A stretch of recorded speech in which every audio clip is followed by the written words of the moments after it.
Hi guys, you know what, the sign outside I think was a little misleading because retail sales encompasses so much more than going to the mall and selling for the Gap. Retail sales is huge, and I'm an example of a different area of retail sales. I run the Mercedes-Benz store here in Winnipeg. We have 54 locations, of course, across Canada. I'm sure all of you are familiar with the brand. It's worldwide. I got my start.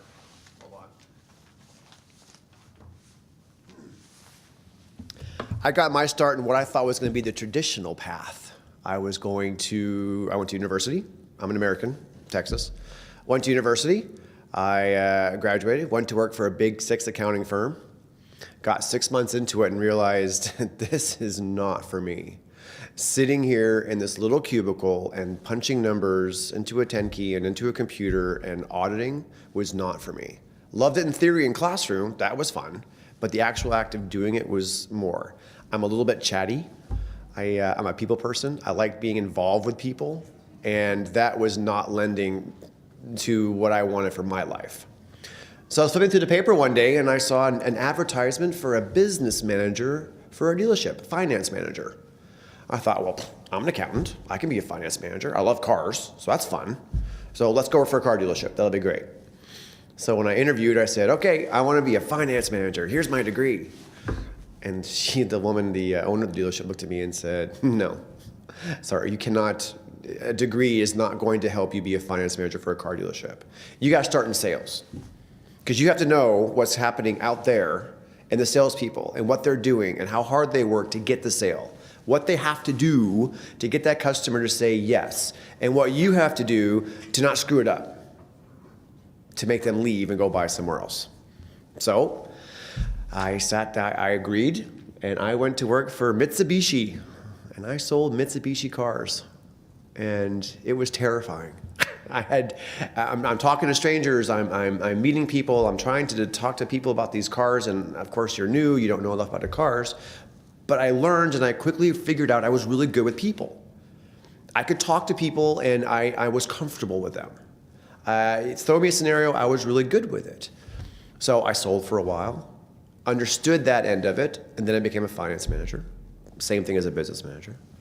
And then I became a general sales manager, and then a general manager, and next thing you know, I'm in control of multiple dealerships across Southeast Texas. So sales is more than just what you see walking through Polo Park or through St. Vital Mall. Sales encompasses just about everything from the hat you're wearing to the eyeglasses you're wearing to the bags you guys have. It is everything. You go to Safeway, you buy a basket of bread, a loaf of bread. Someone sold that bread to Safeway. Someone sold the grain to the bread company so they could make the bread. Someone sold the bin, the big West steel bins that the farmer has sitting there so he could store the grain. Someone stole the farmer the implement stuff, all the harvesters and the harrowers and all that stuff. You look around you, and just about everything you're looking at, someone sold it to them. People who come out of high school and who aren't, my impression is someone who is in high school and wants to take a different path than burying himself in a 2 or 4 year degree, go for it. Find out what your passion is. Find out what you like. You guys like stuff all the time. You text about it. You go online. You research it, whether it's cars, whether it's makeup, whether it is fashion, art, whatever it is, all that stuff gets sold. Now, for me, I'll go back to the dealerships a little bit because that's kind of where I know a lot more of. As I told you, I have a degree. At my level of management in the dealerships, I'm probably one of the minority. Most of the people work their way up. I know people in many sales positions across the city who work for Honda or GM or Chevy or whatnot. They're 19, 20, 21 years old. They just had that ability to talk to people and had an interest in vehicles, had an interest in cars and trucks and stuff in general. And they're making good money. You know, they're making $60,000, $70,000 a year and they're 19, 20 years old because they had that passion of sales.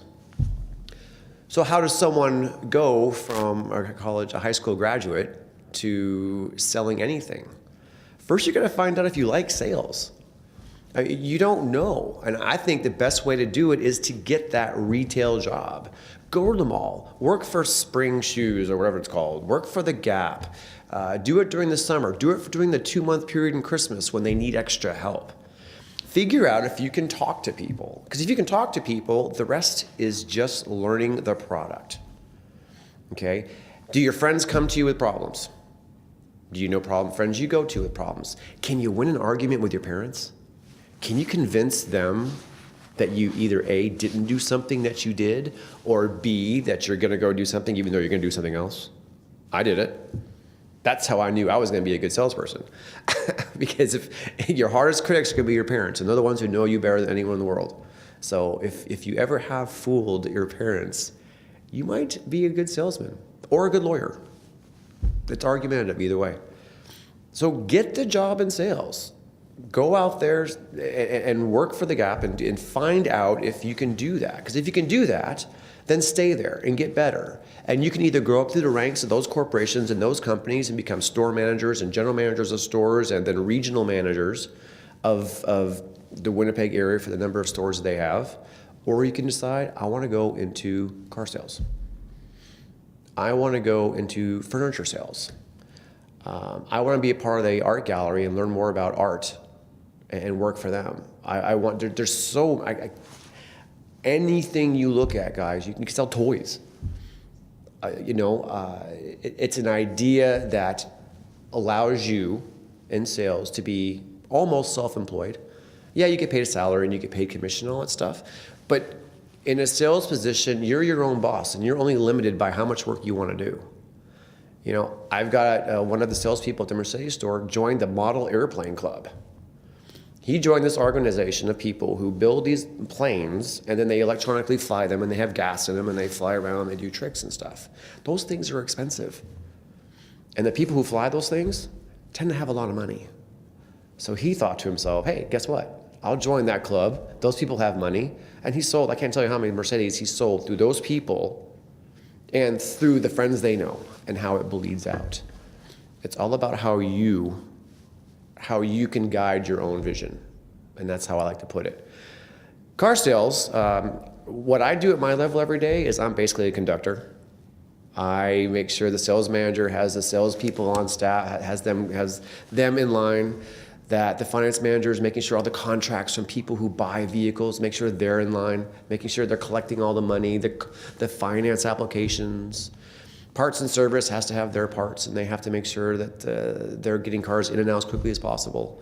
So that's kind of a higher level overview of what I do. But the salesperson, I think the salesperson has the most fun of any person in the dealership. They get a free office, free computer, most cases a free car, because they give demos, free insurance. You got to pay for your own gas, but that's kind of how it goes. But you're given all the tools. You're given millions of dollars of inventory. You're given your desk, your computer, your car. You're giving people fresh leads. They're called leads, people who walk in off the street looking to see vehicles. You get to talk to them. You get email leads all the time, people who want more information. So you get all this information coming at you, and all you have to do is, 1, talk to them, and B, know your product. Have any of you wanted to ask someone a question about something in the store and they didn't know about it, and they didn't know enough about it, or they knew less than you did? How frustrating is that? Because you want to know more. I'm interested in buying this, and I'm asking you as a salesperson to help me, but you don't know enough. So that's really your only requirement. Your requirement is just to know your product and like people. If you don't like people, well, you can become the accountant like I started off. Because they'll stick you in a room all by yourself and you can just sit there and play with numbers all day long. Education, when I talked about there's no formal education for sales, most of the organizations that you're looking at that will hire you, they'll train you completely. They will give you all the information you need. They will train you. I send my sales staff 3-4 times a year out to Vancouver, to Toronto, Montreal, Calgary, Edmonton, Halifax for continuing training. Now that's Mercedes. It might be a little more glamorized, but you will get all the training and information you need. So if you want to find something to sell, and if you think you've got it good, go get a job in the mall or at the little boutique on the corner or the pet shop or whatever, and learn that product and see how well you engage with people. I know you guys do it. I saw you in here talking to each other and laughing and smiling. I see you smiling and laughing and nodding your heads now, so you do have that perception. You are able to do that stuff. But do it to strangers. It ain't so easy. We get quiet and our shoulders do this and we get all that stuff. But if you're good with people, that will go away in 2 days of work. And then you're comfortable, and then you're nice. And if you take an interest in it, remember you're selling yourself when you're doing that. In my career of 20-something years, I have hired at least 10 people who either waited on me as a server in a restaurant, who helped me out with clothing, and one of them helped me out at a pet store. It's kind of crazy, but that was somewhat because they just were good with people. They knew their stuff, and they actually impressed me at how comfortable they were.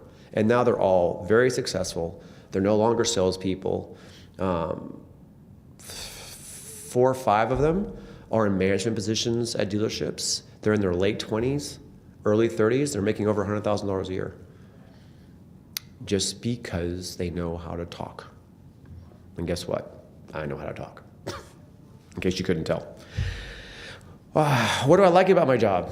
I think anyone in sales, what you have to like is you gotta like the people, as we talked about. The fact that every day is different. It is not the same. You meet different people every day, you talk to different people every day, you laugh every day. That is important. You get to laugh and have fun. Dislikes? You know what, guys? There's some downtime. There is downtime. Whether you're at a store selling clothes or at a dealership selling cars, there's just certain times of the years where it is slow. And you're sitting there, I'm bored to tears. Hopefully your personality and the training that you have received will help you keep those times busy. So it's how you handle the slow times that will dictate how good you are in the fast times. Advice. Why do it? I do it because I love it. I love meeting people. I don't get to do it as much as I used to when I was a salesperson or one of the middle managers, but it is an incredible opportunity to meet people, to make connections. People have grown and moved to other types of sales positions because the salesperson who sold them their car was so good, so dynamic, so friendly, so knowledgeable that person wanted them in their sales force. So now they've gone from selling cars to selling electronics on a corporate level. There's just a lot of growth options and opportunities.